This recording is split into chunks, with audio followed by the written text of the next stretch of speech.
All right, everybody, welcome on back to Dimmer, the last bastion of truth in the music industry, and one of the coolest places to get your industry news. I've been splitting this little season I've been calling into two distinct segments. So I'm doing a news segment that, if you guys saw, I'm up to episode 3, where I'm doing a 5 to 7 minute roundup of weekly music news headlines that I think are either underreported or they're in random spots that it's hard to find. And then I'm also doing these semi-weekly, I'd call them, artist interviews with people that I've either known for a long time, that have been on this weird industry journey with me, or just people that I've been hip to, that I've reached out to, and are nice enough to come onto the show to just share a little bit about their story, their journey, and then, talking kind of about current events, and how the music industry basically flows through all of this. And so I kind of been saying, not just learning about the music industry, but learning from the music industry. I'm seeing the different viewpoints all around. So I'm really excited and lucky today and grateful that my buddy Jeff Mann is here with us. He's the drummer for Consider the Source, where probably most people know him from.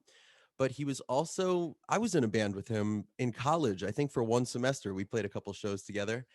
One of the first times I stepped on stage in the Zappa band with Marc Paquette out of SUNY Oneonta, and he's been in a whole bunch of stuff. He's been on the scene for a really long time, playing music that's mind-bending and that only a few people can play. So welcome to the show, Jeff, man. It's good to have you here. Thank you so much, man. Thanks for having me, Dan. Yeah, totally. And I actually, as I was going through some normal music video watching, I came across Schofield, Uber Jam, 2014 or 15, Gathering of the Vibes. And I was watching, I'm watching Andy Hess and I'm watching Schofield play, and they're rocking out. And I look and I'm like, oh, wait, there's Jeff, right in front of the stage right there. Yeah, I remember that set. That is a great set. It must have been awesome for you to check that out and be so up close. Yeah, and it's a cool thing too. I got into the original Uber Jam album. If anyone doesn't know, John Scofield is an incredible, for lack of better terms, I guess, jazz guitar player. Hmm. But he's really transcended so many genres in his career, and is like the highest level of musician. And he came out with this album called Uber Jam that featured a lot of sort of non-traditional jazz players and had more of a funk groove and vibe and some electronics and stuff. And that album blew me away. I completely remember finding that album. I was at a sleepaway camp trip that ended up having extra time. We went to a flea market, and I was just digging through like a CD store stand in the flea market, and I Yeah. reckon the cover of the album is really colorful and kind of looks like It's they're all kind of psychedelic, right? it's It's psychedelic, and they're all kind of meditating. Yeah, it yeah. looks like a traditional Indian kind of Yes. Hindu artwork kind of thing. And um, I had seen in a magazine a review of that album, and I recognized it, and I was like, oh, I'm gonna get this. I'm gonna get the CD. I remember hearing about it recently, reading a review about it or something, and then I put it on, and I was just immediately like blown away and could not get enough of that record. Yeah, that's I remember one of my first memories of you is Schofield. I came over to your house in Oneonta, and you were playing. I don't know whether I was coming to meet you or coming to meet one of your roommates. You know who I bet you it was? Chemline? Who was It there? was Lucas used to hang around our house a I'm lot. sure of it. And And so I think did you guys grow up together or we something in didn't the grow up same together, but we area? went to summer camp together. Okay, so I remember him kind of connecting the dots at points, being like, "Oh, this is my friend Dan. These are my friend," you know. He's such a great connector, our buddy Lucas. He's always the one reaching out to two people and bridging those gaps. He's always been like that. See, to this day, Absolutely. he's still inviting me to Facebook groups to get me into links and stuff. He's still so much that guy. So even back then, right? So it's such a small world. But yeah, Lucas and I were co-counselors at a camp for a year or two. And then that's right. So it's probably Lucas hanging out, and I came over, and I was already into this music because I was into like the really like the hippie jazz thing, the live hippie thing in high school. I was very much that person, like, you know, Fish and like Grateful Dead, Pink Floyd, you know, all of the just that very much scene. And Marc Paquette like slapped that out of me for a couple of years, but um, but I remember coming to your place and you were listening to the new Medeski. What was the new Medeski, Martin, and Wood and Schofield album? And you were Mm-hmm. you were like so fucking you were flipping over that and you were playing it. You were like playing you're just playing like one of the grooves on the thing and I was like, "Oh, I got to be at this house all the time. This is like these are like the people I'm looking up to." And then of course I saw you you know, just playing with all those band playing with Chemline and everybody and all those gigs. Those were my first shows that weren't you know, like Almond Brother wasn't me going to the Beacon with my buddies. It was watching you guys at the General Clinton in Totally. Oneonta and getting my mind blown and being like, "Oh, this is musicianship." So I don't know if you felt Yeah, that way. You guys, you know, I feel like you were. A lot of people look up to you in the scene as a drummer. You're in Consider the Source, which is you're playing music that is for anybody that doesn't know Consider the Source needs to go check them out right now. But many people do. Many people that listen to me do because you guys are in that locus, that radius of these scene these bands that have been on the scene. But anyway, it's really the music is really crazy to play, and you always. I don't know if you were you like that in Jersey? Were you the drummer guy? Did you have all the chops? Were you the chops guy? um, Or I did you I not feel that guess way? so. I think I was, but not necessarily the only one, kind of thing. Mm. Um, yeah, I was kind of lucky to have a bunch of friends that were into music growing up, and just like you, I totally was like had the era of it wasn't as much Grateful Dead for me. I listened to them a lot more, uh, like in my later years, I guess. But at the time, it was like totally into Fish, Yeah. and when my dad had taken me as a young kid to see the Allman Brothers at the Beacon, and started seeing Mo, in high school, and like I had a lot of hippie friends that were into those kinds of bands, and some of them were musicians. And then I also had my crew of like musician friends that were musicians but wanted nothing to do with that. Sure. And they were playing like, a guitar player that'd be playing like Eric Johnson and like learning Steve Vai and like Dream Theater stuff. And then, the bass player that was learning like the Cliff Burton solos and like, it's like, so I had both groups of worlds of friends. And I totally loved all like the prog stuff and all like the technical, you know, Dream Theater was like I had the poster, I had the T-shirt, I had the hat. Like I was a total Dream Theater nerd, Was that and Portnoy? You were looking up to Portnoy? totally, yeah. I had the VHS tapes of the Sure. like the in the studio sessions and the instructional videos and all that sort of stuff. Um, but yeah, like I kind of um was always just really really into it and also had kind of a head start over a lot of people. Like I started playing drums before there was school band, before that age. So I had a Mhm. drum set and I had a private instructor or two or maybe even three before school band started. So a lot of people that were friends of mine, some of them had different levels of, the some of the kids that were in the jam scene were like pretty serious about music, but it seemed like more of the kids that I was friends with that were into like the shredders and stuff like that. They were the ones that were practicing a lot more and like getting to that level of like getting VHS instructional tapes and Mhm. taking more serious lessons. Um, but yeah, like I kind of had a head start on that. So there were a lot of years where I was just because I had more experience, kind of like ahead of the game or felt like the big fish in a small pond kind of thing. I was lucky to have a couple great drummer friends as I got older that we would hang out and just have one drum set and just like take turns showing each other stuff and like you try and do this and like I've been doing this, I figured this out, you try and do that. and totally have a couple friends I've grown up with that have become professional musicians, and lucky to kind of had some camaraderie between other drummers and friends that were like pursuing it more seriously than just like a hang kind of thing, you know. Mm-hmm. Yeah, But absolutely. yeah, I always loved like my my dad's favorite band is Emerson Lake and Palmer.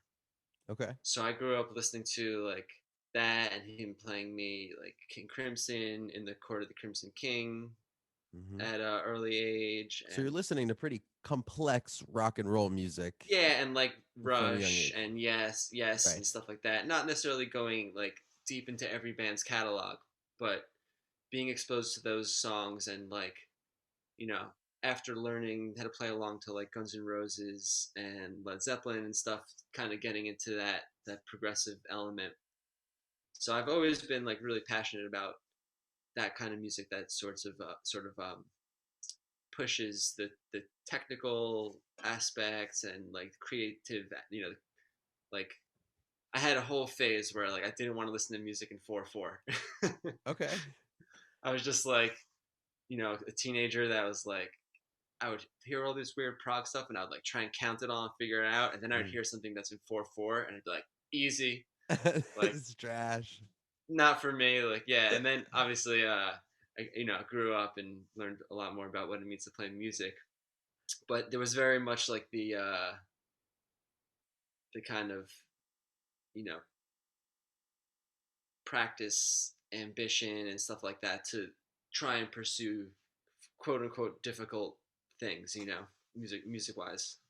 Well, so if you could speak on that a little bit and talk about how those chops and maybe learning Rush and learning Zappa helped you make this transition over to Consider the Source, which I believe is definitely rooted in a lot of rock and roll at the end of the day. It's not Indian classical music, but it certainly takes from a lot of that. And you guys are constantly playing around with rock ideas in this Middle Eastern setting. So could you speak a bit about that? And it also seemed like, people should know you weren't the first drummer on there. You came in, and I remember that transition from Justin, I believe, to you. Yep, And it seemed like a natural transition. I remember when I was like, oh, they got Jeff, like they'll be fine. And so I don't know if you felt that way. Maybe you were intimidated at that time. Can you talk a little bit about that? How that helped prepare you change, or maybe it wasn't as big of a jump? totally, man. Yeah, well, as you mentioned, like when we were in Oneonta together, both young college bucks, gaining our chops, and you know, a big part of playing music is social aspect of it, just getting along with musicians and interacting, and being able to hold a date on the calendar for a gig and making it to rehearsal and stuff. And Oneonta was really the first place where I like gained all those chops, where it was like playing in maybe the jazz ensemble and then doing the Zappa thing and then playing with some friends on the side and doing stuff. And um, you kind of figure out like, okay, like not to put anyone in a box, but maybe like there's the you know sort of biases people have towards like how a singer behaves and how like a lead guitar player behaves and how a bass player, you know what I mean? Everyone has these personalities, Mm, and they often reflect their instrument and their role in the band. A lot of times, like the bass player is kind of like the quieter dude that's a little chiller, you know what I mean? Maybe the guitar player wants attention, or maybe the opposite. Maybe in certain bands it's totally different. sure. But in college, I started to kind of navigate where it was just like growing up. Maybe I had one or two bass player friends. Now I had a bunch of bass player friends, and I was playing with them in different situations and starting to, playing with Zappa band. We had one of our professors in the band, Yeah. so that was like a totally different thing. That was the first kind of thing where I was playing with someone who was much older than me, Hmm. and playing gigs at local bars and stuff, and getting a feel for performing for people more, because you do some of that in high school, let's say, but a lot of it is like it's over to your social circle. You know what I mean? Like you Mm. play the school talent show, and it's like these are kids that have you've grown up with. that are all there, and you know what I mean. And it's cool. It's a totally different thing when you're just playing music in a room for people that want to hear music, and Certainly. they don't know you. They don't know if you're nice or not, or cool, or funny, or anything about you. They're just there to hear music, you know. Yeah. They're not quite So on your so own, team yet. They're not buying even like yeah, $20 tickets to see you. It's just like these are the guys on exactly. stage. Yes. Yeah, they don't care if you're good or not. They hope you're good, but if you're not, it's like whatever. I don't know the guy. Yeah. But yeah, Oniato was great for kind of figuring all that out and like getting used to playing with different groups of people and different dynamics and stuff. And then like particularly the Zappa band was just like one of the best training grounds for being in Consider the Source now. Just learning a lot of technical music. I was already a big Zappa fan, but the music of Zappa, his discography is so vast that like even though I had a couple albums and considered myself a Zappa fan, we'd get assigned a song I never heard before, or I never knew existed, you know. Mm-hmm. And then you're having a given piece of music that's sometimes really tricky, and you have to do the homework, learn it. And it was a big group. I think we had like 7 or 8 people in the group, Mm-hmm. Yeah. so you can't really show up to rehearsal and like not know what's going on, because then everyone else is the other 7 people are like wasting their time while you try and figure out the song, you know. And you only have 2 rehearsals a week and a show booked in a couple weeks, so all that stuff was really really like integral and like preparing me for being in like a professional band for sure. And then the whole other side of it was after college, like going to college, I totally wanted to be in an awesome band that improvised and played tricky music and had a cool scene. And I actually had a band in high school that was like a very like much a jam band that we all went to college together somewhere else, and we thought it was going to happen and we wanted to tour, and then it like completely fell apart during our freshman year of college and everyone split ways. So I still kind of had that dream, but it sort of morphed into the dream of just wanting to be like a professional musician. I didn't have my own band anymore, you know? Mm-hmm. So after college, I started just looking for gigs wherever I could through Craigslist through friends, through eventually making a website and like sending links out and stuff like that. But being a professional musician, usually what's needed of you is not to play in 17/16 and double bass and have a huge drum set with drums and percussion and electronics and all these sorts of things that are like the like aspiring prog rock musicians Dream. goals are Yeah. very very far from what is needed of you to play a wedding Sure. or to play in a cover band in a bar, or to play like jazz trio in a restaurant, you know? Mm-hmm. So I completely like put that I was still every now and then reaching out and trying to like find people to jam with and maybe start my own thing with. But I totally was also just looking for like hired gigs for a couple of years. And that led to me um, backing some singer songwriters that had original music, and then they go to record an album, and you either play on all the tracks or some of the tracks or none of the tracks if they're like working with the producer maybe. So I got some studio experience and really got, like did some small tours, like maybe on the East Coast to like Vermont and down to Florida, and just some like little weekend runs or 2 week gigs, and started to get a taste of touring. Um, but it was not anywhere near like progressive rock kind of jam, shred, improv music, you know? Mm-hmm. So I took those couple of years to kind of like focus on the opposite of what all that stuff, that prog stuff represented, and like work on my timing, my groove, the tone of my drums, which I think is like one of the most overlooked things that happens with drummers. Is like you're a guitar player. How much have you worked on your tone? How much Mm. have you invested in pedals? Mm.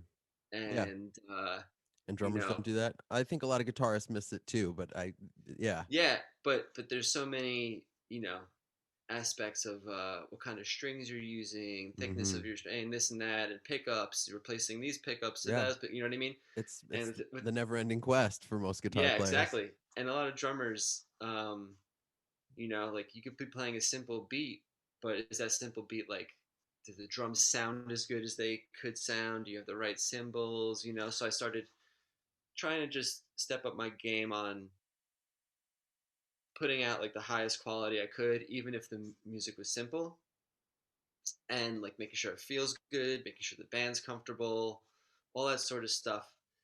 And then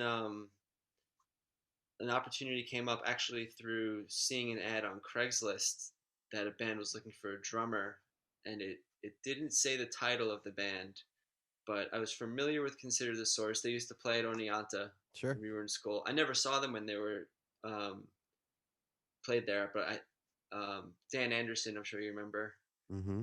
he booked them for a show and he burnt me a copy of his CD. So I had one of their CDs, and on a tour with another band I was playing with them, we actually opened a show for them in Savannah, Georgia.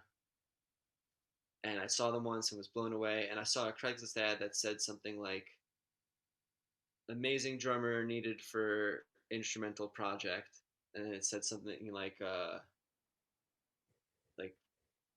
must know odd times. Have a big drum kit. Yeah, exactly. Like percussion, drums and percussion.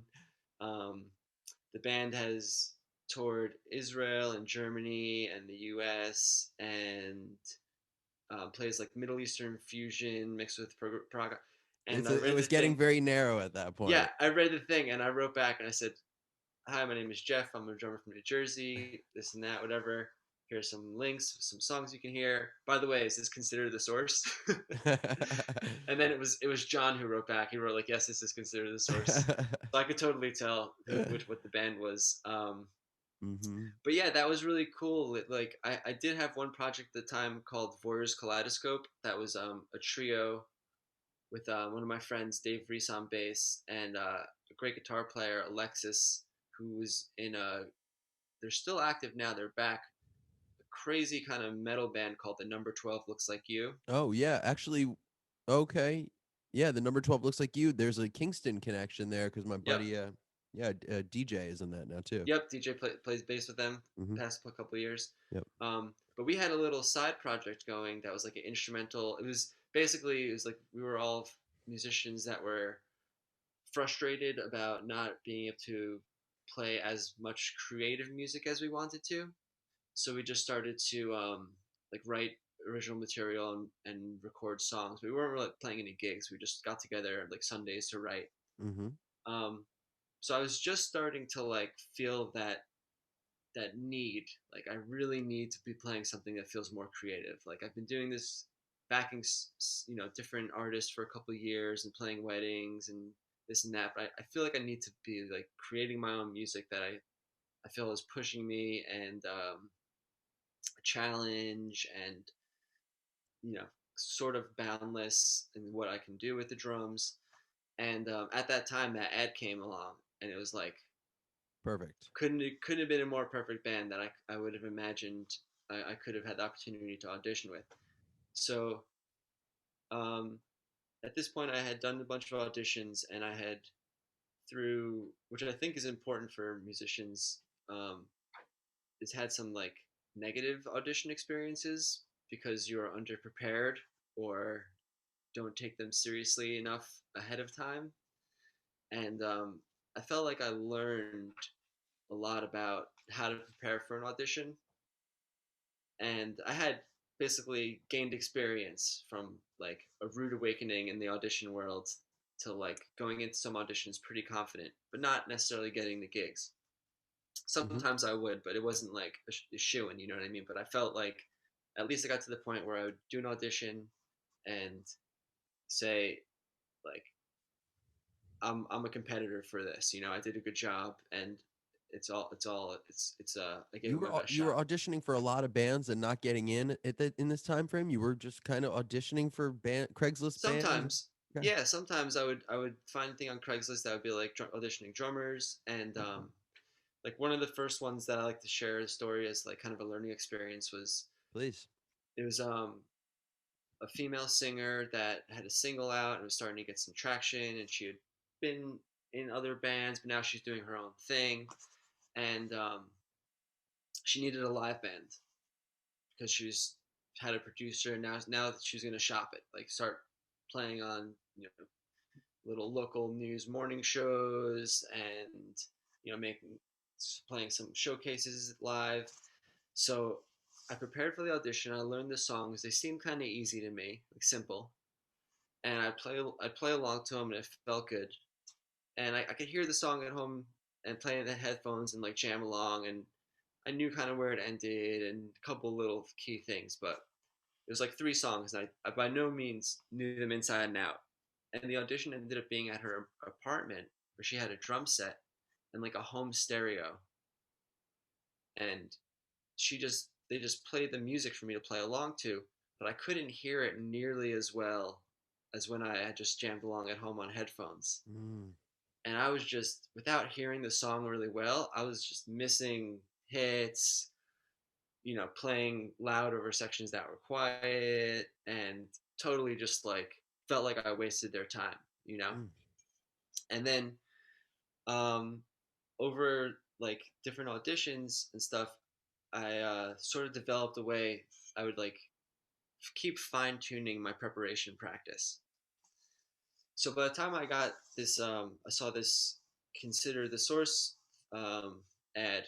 I was like, I want this gig. Like, I'm gonna audition. I'm gonna prepare for this audition like crazy. Like, if there's anybody who can beat me to this gig, then like good on them, because they worked even harder for it, or I'm just not the right guy. Sure. So um, the kind of formula I came up with was they only gave me three songs for the first audition. So the formula I came up with was at this point was to listen to the song first away from the instrument. So whether it's going for a walk or a jog or a bike ride, like throwing it on your iPhone or your iPod and like just listen to it while you're doing stuff. Put it on while you're cooking dinner, you know what I mean, or while you're doing exercise. Just starting to hear the song, and there's no pressure to try and hit any parts. So I'd listen to each song a couple of times, and just from listening to it a few times, a couple of things stick. There's a big pause and then guitar solo. You start to expect that. You start to just realize a couple of big key things. Then I would sit with the song and a piece of paper and like write out all the sections or the major beats or the major rhythms. And for some songs it would take like an hour or 2 or 3 hours, or one little section would be listening to it over and over and over and over because it was fast and you had to try and get each little thing or whatever.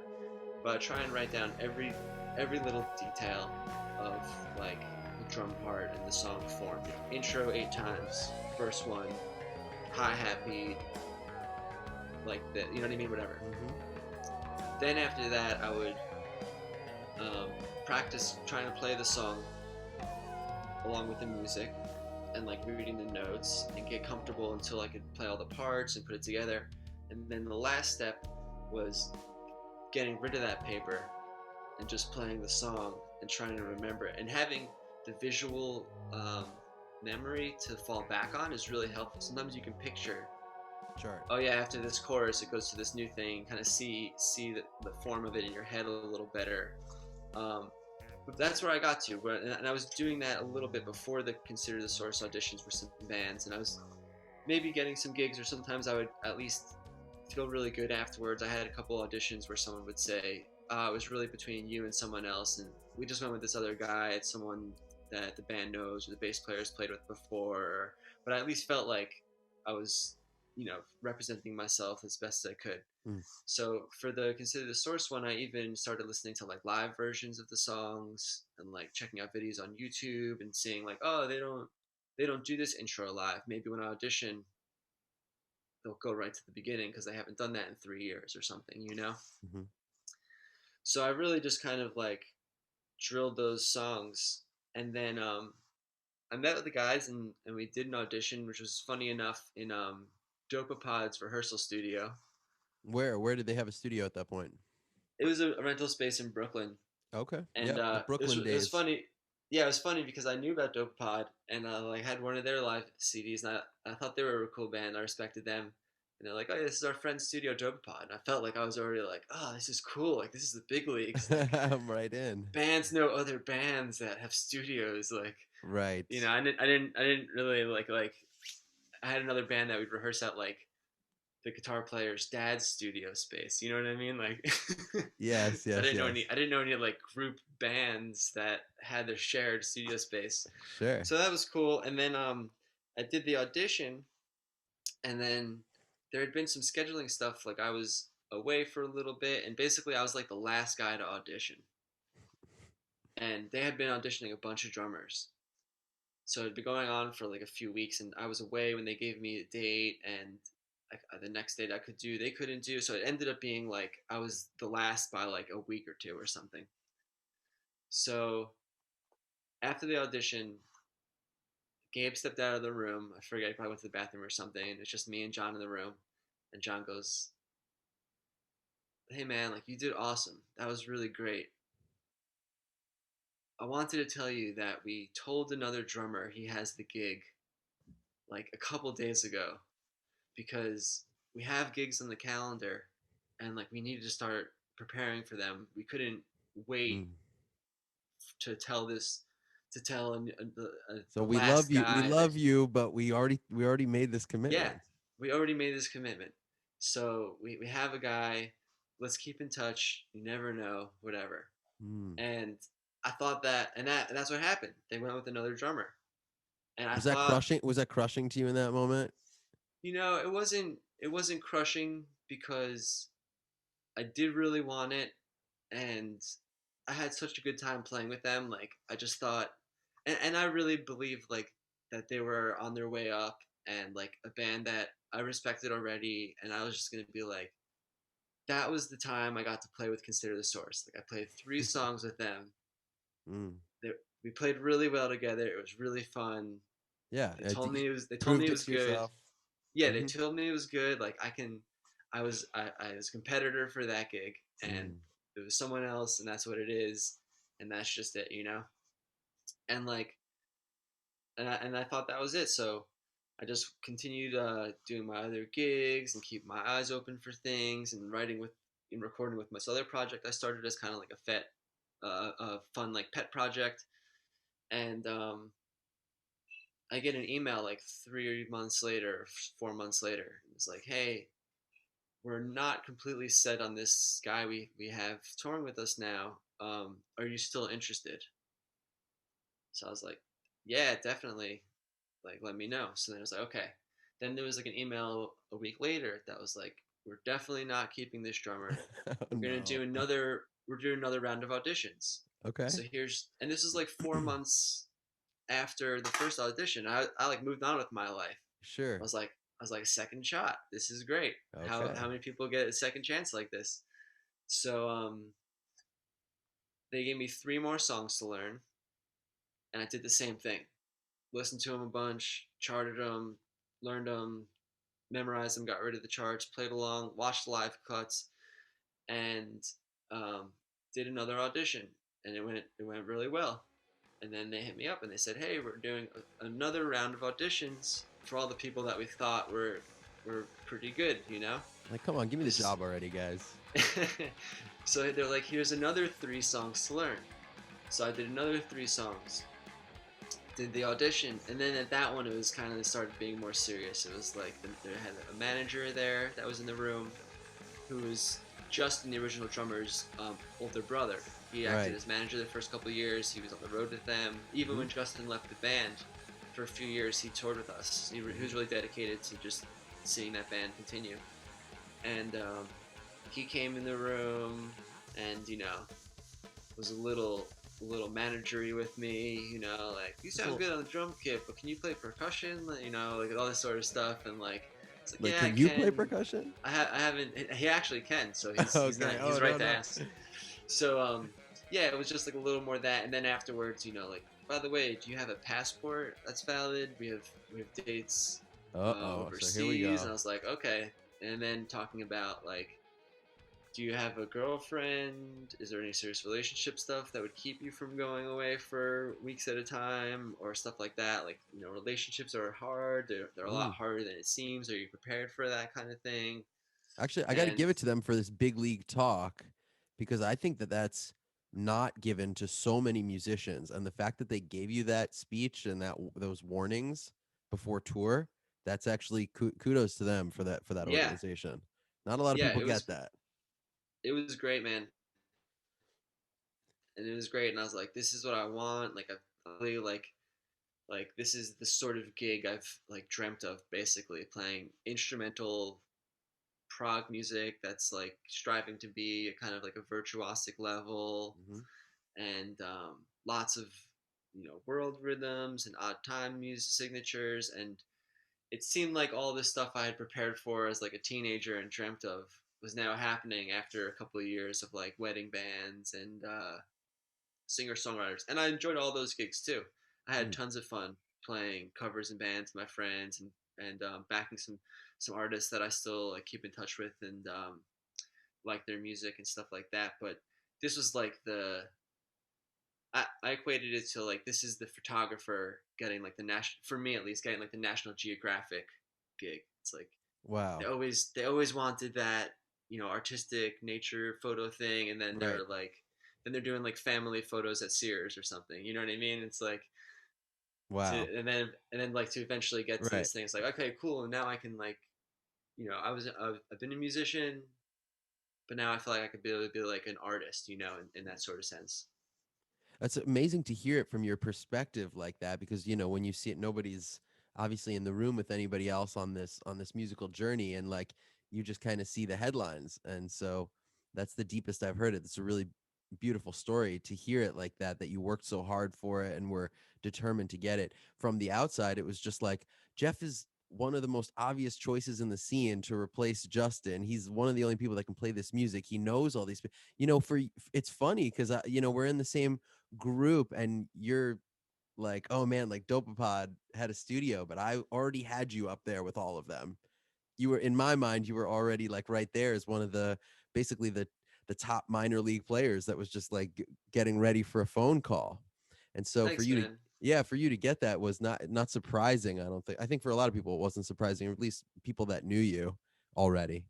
So, Yeah, I appreciate all that, and also I do think a lot of it is like intention mm, does play a role in something. Like music career doesn't happen by accident, it's something you really have to put a lot of time into. Like there's one thing to be a pop star and be like swept up into the machine of things, but to like be an original musician or artist, like you really have to put a lot of time into it. And in my mind at the time, like I said, I was like really fiending for like something more, and searching for the next thing. And like sort of an ironic thing was there's this I was really into reading a lot of like drummy things, drum magazines and books about drummers or books about musicians' lives or things like that, and totally like sort of jealous, but sort of also just want to hear their story and see how they did it.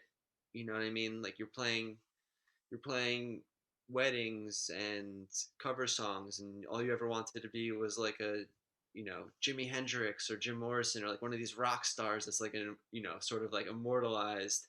And you're mm, like, how it seems like you're so far from ever being able to do something like that. mm, But I was just like, and I'm not saying that I've anywhere near attained that, but just the dream of it seems at some point can feel like so far removed from like what you wanted out of being a musician. And I was just kind of starting to really feel like I had enough of the gigging working musician thing. And I found one of these a book by a drummer named Zorro, not named Zorro, who goes by Zorro. okay. I don't think that's his birth certificate name, Good but distinction, yeah. he's a drummer that he wrote like a funk book, instructional book. He played with Prince. He played with he grew up with and played with Lenny Kravitz. So he was like, He's a you know, G. he's a G. He's playing the garden size venues like it's Right. nothing. That's like just a day of work for him and stuff. Right. And he wrote a book called The Big Gig, and it was about like trying to get a big gig. And it was like a 300-page something book, and it was all his stories, and it was included things about being healthy and networking, and even just like, I'm not fashionable by any means, or like into fashion, but he dressed like a rock star, and like that's what caught his attention from Lenny Kravitz, like Mm-hmm. in high school or something. Was like Lenny Kravitz, or like Lenny Kravitz, and then he's like, who's this other guy dressing like crazy, like looking like Jimi Hendrix sort of thing. Sure. And I totally like read this book, and I felt like it was like putting me on this track of like, I want the big gig, like I want to be healthy, I want to be practiced, I want to be like ready when I have an opportunity and all this stuff. And like not too long after I finished that book, I ended up getting like the audition and getting the gig with them. And then I passed that book on to a friend because I was like, this inspired me to like work real hard to prepare myself. Like I just got to, it's not doing any good on a bookshelf. Like this book just needs to circulate around. And did that person get a gig by any chance? I want to read this book. That person, they started playing a lot more, and I hope they, I don't know if they actually read it or not. I gave it to them, but yeah, they started playing and like gigging more and doing little tours and started doing videos. Now they have their own business that's like really successful and stuff. But it's Cool. like totally about, it's just totally about that sort of thing. It has a little bit about of a Jesus edge to it. Mm-hmm. That's the only thing that I felt was like sort of um, maybe not applicable for everyone, Mm-hmm. like the general masses. But aside from that, like this book could be for anyone, and like not even necessarily for musicians. It's just kind of Mm-hmm. like a nice way to kind of prep yourself for things that are on their way, and Yeah.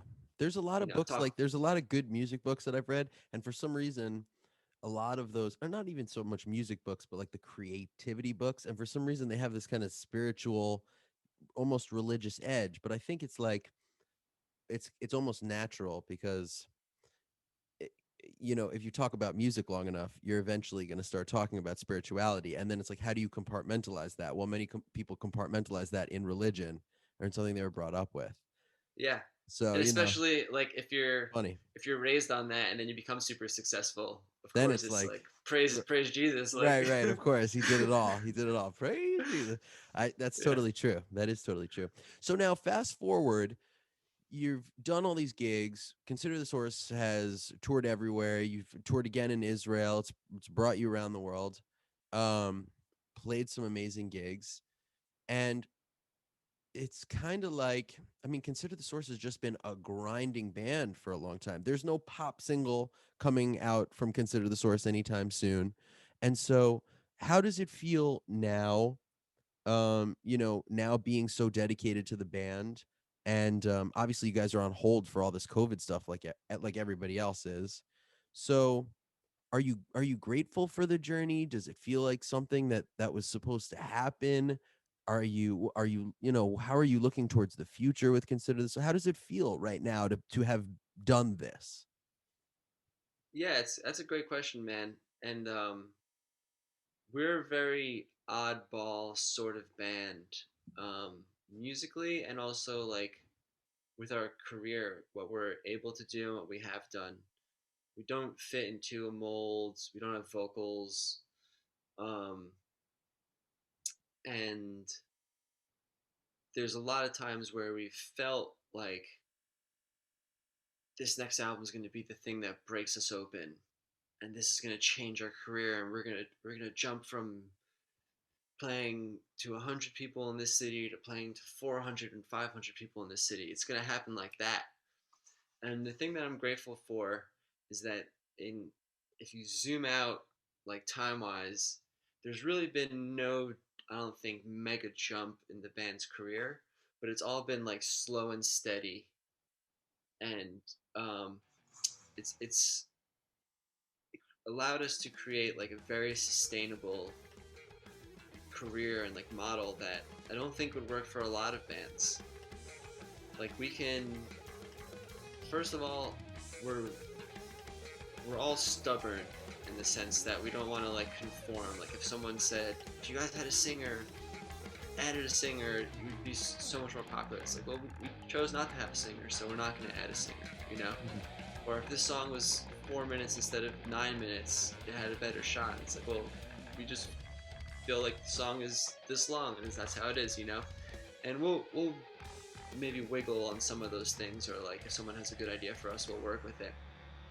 But we're stubborn in the sense that like we want to make the music we want to make, and we're lucky that we don't need a lot to necessarily do that. Like we're only three guys.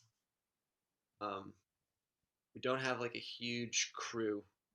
You know, we do have like a manager and booking and a couple pieces of the puzzle, but it's not like we're some band that needs to be playing to 1,000 people every night to have a career. We're able to have a small, dedicated fan base that's been growing little by little over the years and play like small, intimate shows and totally get by doing it. You know, we're not getting rich doing it, but we're able to make a living and keep the band going and have all the resources we need. And we keep investing in ourselves.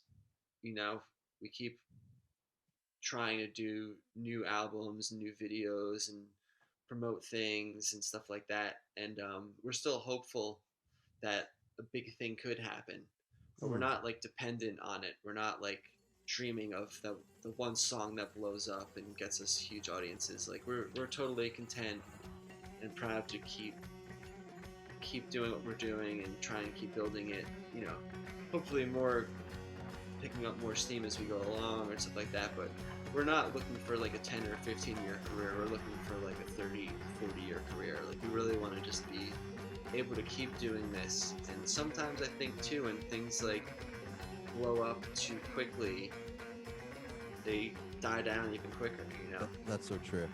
Thank God there's people like you guys with that kind of head on your shoulders, because so many people don't get enough recognition until it's too late, unfortunately.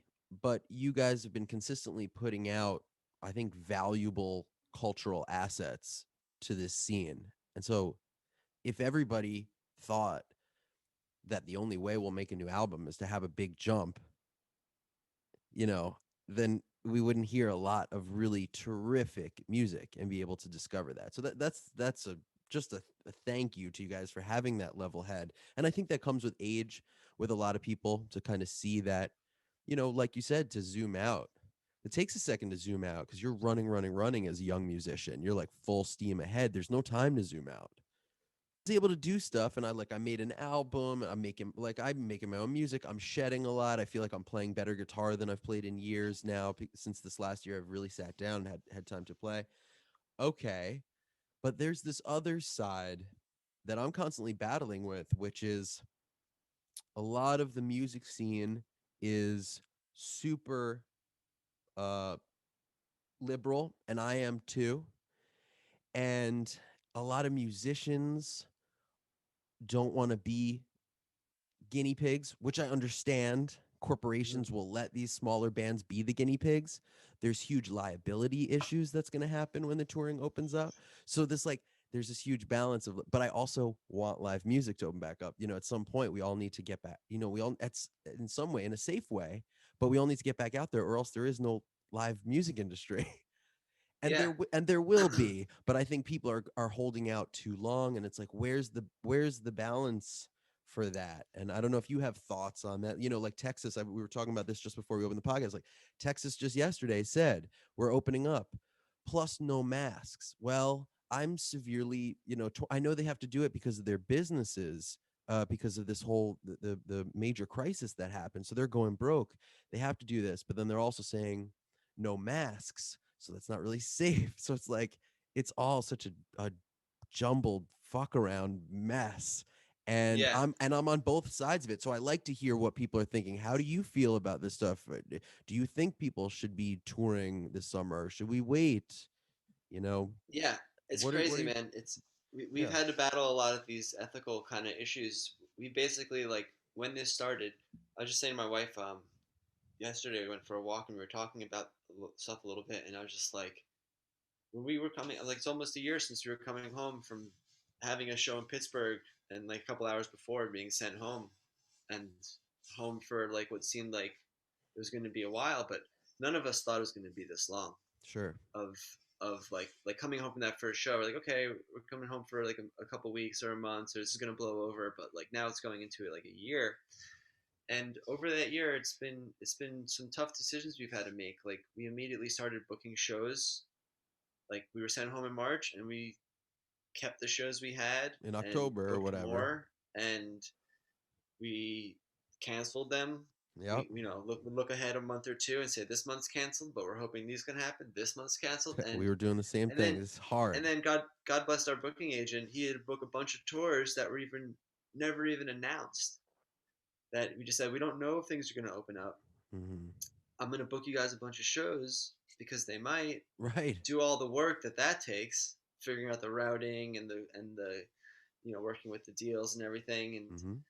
and then it never even gets announced, just gets canceled. We had a couple of those. We We did have too. been really we have been really lucky that before um, COVID hit, we did record an album.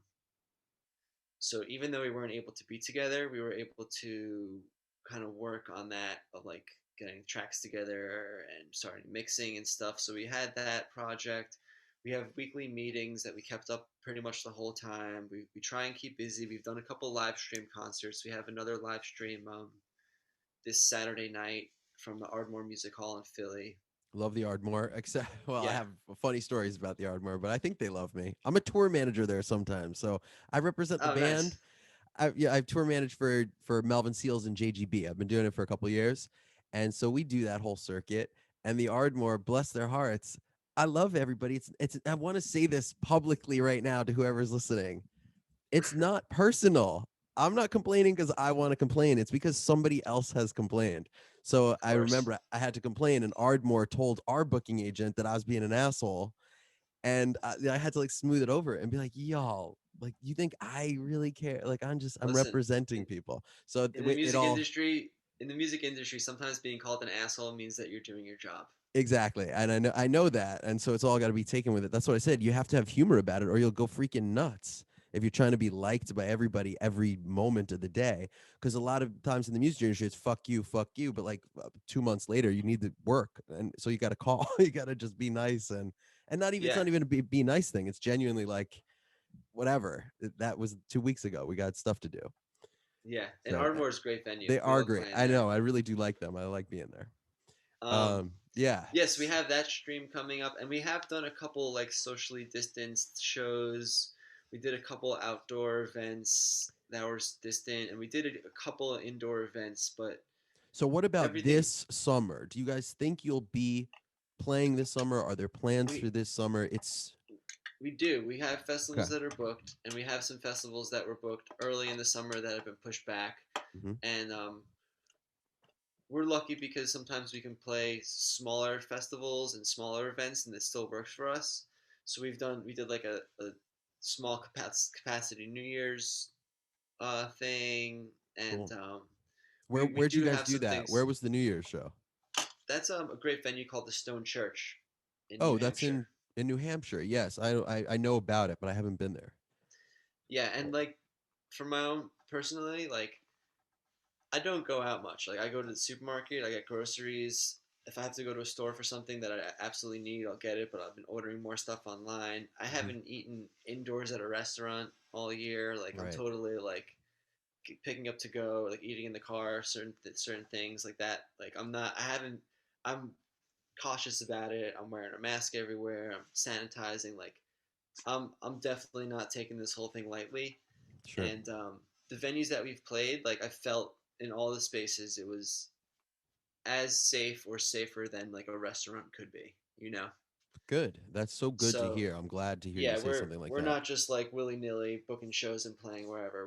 We're like we like to see things like for instance the Ardmore is even like and a couple of venues have done this. Like you sound check, or you set up your gear, and then like the stage techs will stage hands will set up all the mics and like sanitize everything. Like you're not Wow. on the stage at the same time. You know the tables in the audience are roped off. You have to buy a table with the group that you came with. It's not just like you get seated next to whoever. So Sure. all those sorts of things are happening. And living in New Jersey, I'm not too far from New York City, and I'm starting to see more things that are opening up, like museums that are doing things where it's limited to a certain amount of people in the room at a time and stuff. So I feel like overall our mentality, and people are starting to get vaccinated. I feel like Yeah. it's starting to be like it's reasonable to have smaller things that are cautious. Like I nobody, completely agree. In fact, I you think know, that it's reasonable to have semi bigger things that are yeah. cautious. And I saw a picture. I was watching a live video of the New Deal playing a song at Camp Bisco, Mm-hmm. and it's like daytime set, like it's like thousands of people jumping like Oof. shirtless in the audience, and I was watching that, and I'm like, that doesn't feel like it's happening just yet. Right, right, right. Yeah, Like and the group party, I everyone know jumping that and dancing thing together, like mosh pits are probably not happening and stuff like for a that little just yet, while. Yeah, So I'm hoping though that, and I'm glad you guys are playing shows. There are still people that are so happy that we've had this break that they're not playing shows, and people need shows. People need music, and the artists need to play. Like the whole industry needs, the whole ecosystem needs to continue, and it will continue because it's such like an essential need, like the bread in the circus. It's such an essential need for people and for community. So I also don't think that there'll be mosh pits this summer, but I'm hoping to see just people less scared. And I'm hoping that, obviously, uh, and I know it's an unpopular opinion whenever I get on this. It's crazy. And I have to tread lightly in a sense, but I have to also just say how I feel. And that's just, I think that people should take personal responsibility, and like I'm not telling anybody that's at risk or anything that they should go out or anything like that. But I am saying that there's going to need to be shows happening. There's going to need to be things happening. These places need to open up so businesses can survive. It's getting to a safer point, or so it seems. The way that I see it and that I read it, it seems like people are getting vaccinated, like you said. It's getting to a safer place. It's not the I remember last year these things were coming out on YouTube it was really a scary time. This time last year, like April of last year, it was super super scary. And what we are seeing yeah, is just it's not as scary as we think. Yes, are people at risk? Yes. Have a lot of people lost their lives? For sure. It's terrible. But things need to happen. Things need to happen. So we're in New York and New Jersey. We're in the most like I feel like locked down kind of state. We're very like that's kind of our mentality. We're more of a liberal state. We want to be safe. It's like New York tough. So I kind of see it from this New York bubble. It's not easy, but I think that things are going to be happening. It's like the CEO of Live Nation came out a couple days ago and said that there should be large scale concerts happening this summer. There's just no way that people are going to stay in this whole beautiful summer and not do it again. yeah. The Having weather doesn't make it easy. I know it. That's why Florida is open right now because they wake up and see a sunny day every single day and they're like, "What is the problem?" We're in Yeah, New York and it was winter, so we're like, "Whatever. I'll yeah. stay and inside some more." So, and I and get just like that. one more I guess final piece on the whole situation of what's going on with like Yeah. the pandemic is I don't think anybody should be forced to you know mingle or get out of their comfort level. But I think it's up to you whether or not you want to go see a live music event if it's done in a safe way and you feel like you can be safe about it and stuff like that. um, but I think it is going to affect the numbers. There's still always going to be that percentage of people that just aren't comfortable going out yet, and that's okay. Sure. So it's Of it's not going course. to be like flipping a switch. It's not going to be like and live music backs Right. everything's on. It's going to take a little time. I think maybe even a couple of years I until absolutely think it's going to be a couple things are years. like normalized or and feel like a new normal where there's just sanitizers everywhere and people aren't able to buy food at certain places or you know what I mean or Hmm. whatever it is. Yeah. No, I think the stigma and the kind of trauma that everybody felt from these last 2 years is going to last for quite a lot of people. It definitely will. But like I said, the world keeps turning. And so many, we are in like this almost traumatized state, but you're seeing this younger generation. This stuff is not, it's not ending, and you need to keep your pulse on it if you are going to be a creative and want to be in the business. It's like you can't just sit all day and wait for things to happen. It'll all happen right in front of you.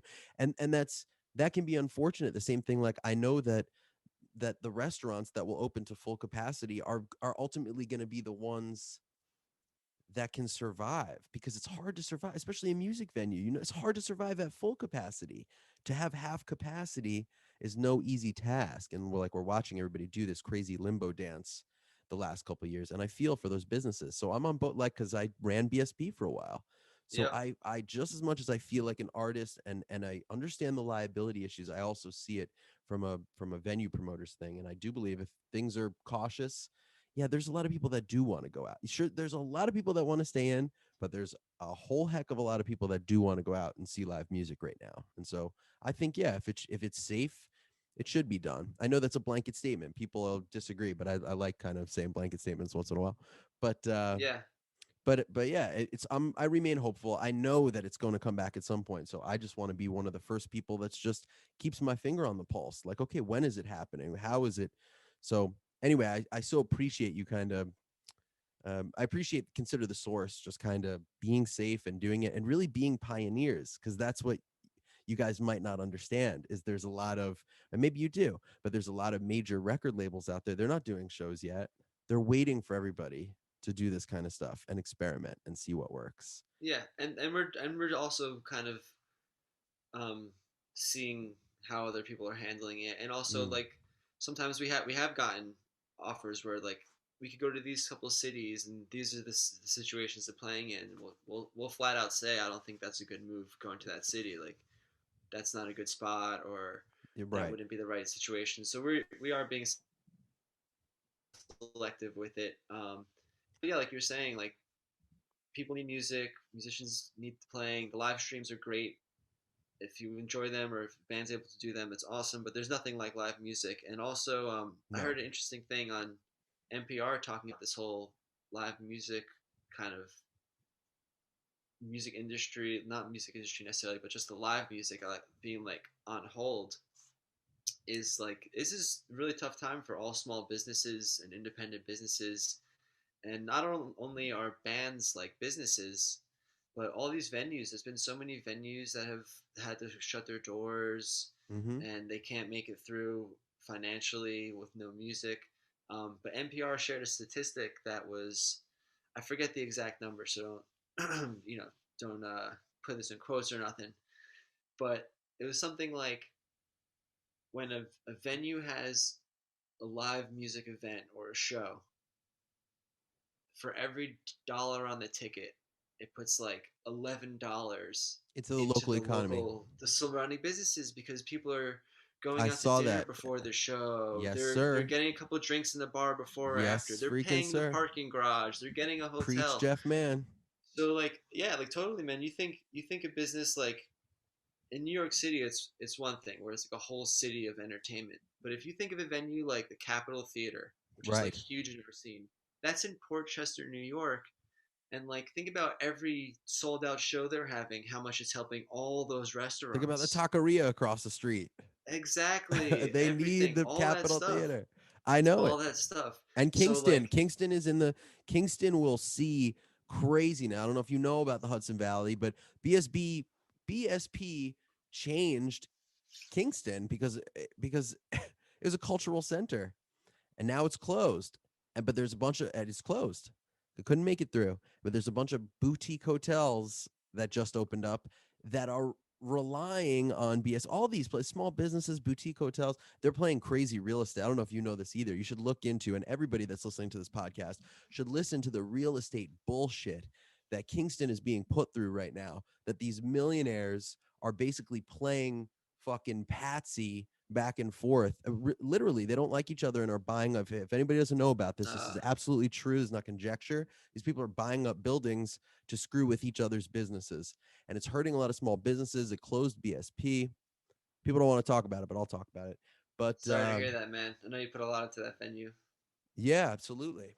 And yeah, it feels like you lose a family member when that goes down, and it's a bigger problem in Kingston. It's a really tough problem, but it's needed. And Kingston, without another BSP or something else that has live music in it, there's almost no way that it can survive on like the couple of pretty good restaurants that are here. There's just no way. BSP offered that whole different. How many times can you go out to eat? You know what I mean? It's just it's not really a cultural thing. Restaurants will just cannibalize themselves after a while in a market. Yeah, So I and don't. Str- people will yep. spend more money if they're going to a show on dinner than they Yeah. will on like a regular family dinner night. You know what I mean? It's like when you're going out that you go Right. out and you kind of And who's make a going to big come to night the of hotel? You things. don't stay at a hotel if you just go out to a dinner. You know, you don't stay at one of the Exactly. new hotels. It's because you're going to a show and then you're drinking at the Stockade and then you're staying for the weekend and then you go to the farmer's market. So it's like a couple of restaurants. It's not bringing anybody to Kingston. So anyway, it's so crazy, but I'm hopeful. I'm just always remaining hopeful because it's my job, really, and I'm such like a music industry like fiend and nerd. So, and I just see what's obviously going to happen. The only thing that I was super wrong about, I've made a lot of great predictions in my day, a lot of great predictions. But one of the only things that I was super wrong about was COVID because I was on a bus too. I was tour managing Melvin, and it was like, they were like, you're going to get kicked off the road in about 48 hours. And I was like, no fucking way. Can't happen. We didn't want to believe it, man. No, could I said we're too. I said on the bus, I said we're too small to fail. I was like, they're not gonna kill. I was like, we're gonna skirt by all these, and within 48 hours, I was booking everybody's flights home. So it was a huge slap in the face and a huge pivot and a huge beautiful thing. I made an album. I'm putting out singles. Working with members of Hot Tuna and Phil and Friend. It's like a whole crazy trip that I'm on. So, but then It's awesome. that's why I feel like I owe it to the music industry to put this kind of content out because I think a lot of this stuff is shrouded in mystery, you know, and it's not well documented. This is exactly the impetus for this podcast so that we can archive these conversations and kind of a lot of this stuff is very current, but a lot of the stuff you were talking about for the last hour was super universal. Getting ready for a gig, being prepared, the soft qualities of being a musician. A lot of really good stuff there, man. All right, so thank you for coming on the show. I so appreciate you. Thanks, Dan. You're the best. Before we go, let's just let's leave off because I was going to ask you about this, but we're even over our time. But all this there's so many theory questions that I want to ask you, or rhythmic questions. Could you dap the listeners with a simple rhythmic trick, something to study at home, a drum tip that's maybe gotten you fired up in the last year or two, something that you could just sum up in a couple of minutes, something that even it's something that they could tap on, whether it be Indian music or African or American, anything. Yeah, this is an exercise I was actually working on this morning. I've been working out of a book by drummer Jeff Sipe, Oh my God, love Jeff. and he does a really challenging thing that could be any musician. This is going to totally challenge you. Is you set the metronome to something really slow, maybe 60, 70, 80 BPM, something pretty slow, and you only have it hitting on the very first note of every measure. Mm. So it's just marking the beginning of a measure. And what you do is you try and play the first note only with it, so you're only playing one note per measure. Then try and play two notes per measure evenly, so essentially going from like a whole note to a half note. Mm-hmm.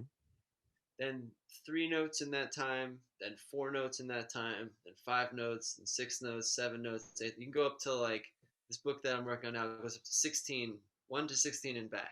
Oh my God. So it's got to be slow because eventually you're putting 16 notes in Right. each beat or each Even measure or whatever. 70 BPM must be like lightning fast by the time you get to Yeah, 16. but it's a challenge and it's sort of just a timing exercise.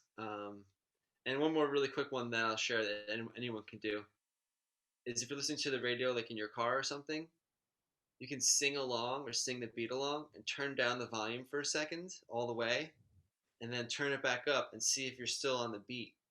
Ooh, I And then like what you could that. do is and try and kind of stretch how long you keep the volume down. So you could put it down just for down all the way to nothing and then back up, or you could try and like keep it down for 3 or 4 seconds and turn it back up, and then just see how far off your timing is. Or if you're singing along, you could just sing along and keep singing with the volume down and turn it back and see if you're still there. I love that. Do you drive your girl nutty with that? Did you do that in the car? That's I'll do those sorts of things by myself. Those are Okay. those are Good not to be man. experienced by other people. Good man. Good man. Well, thank you. I so appreciate that. All right. Thank you, Jeff Man, for being on the show today. Thank you, everybody, for tuning in to Dimmer, the last bastion of truth in the music industry, and one of the coolest places to get your industry news. If I tell you something is good, it is good. If I tell you something is bad, you can count on me. It's probably not that good. I appreciate you guys for tuning in. I appreciate you, Jeff, and we'll see you on the next one. Cool. Peace. Thanks again, Dan. All right, bye.